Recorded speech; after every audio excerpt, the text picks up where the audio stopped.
karena pembagian uang BNT. Banyak warga yang protes.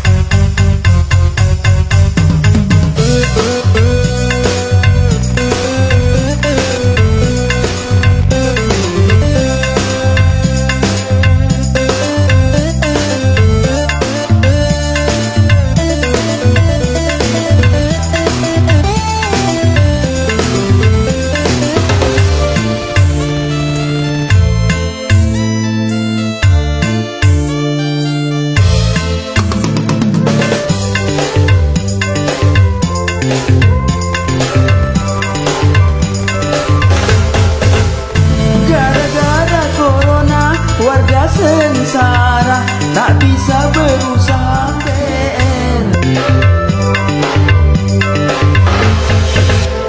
Bantuan diberikan ada aturannya, si miskin yang dibantu saja.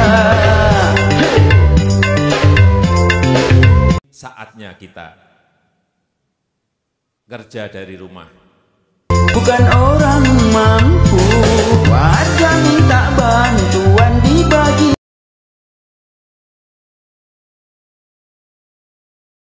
rata. Kades turutin bisa masuk penjara. Didemolah Pak Kades, ini bikin stres. Dibulilah Pak Kades, juga bikin stres. Dicuekin Pak Kades, makin tambah stres. Lama-lama Pak Kades bisa pingsan deh. No. Sabar Pak Kades, hadapi masalah. Kepada Tuhan panjatkanlah doa, semoga warganya hidup sejahtera.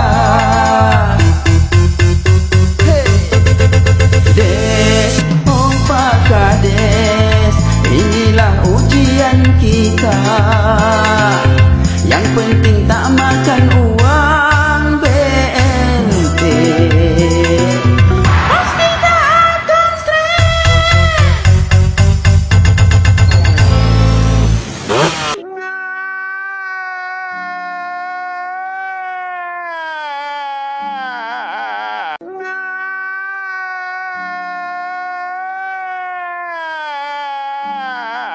Saatnya kita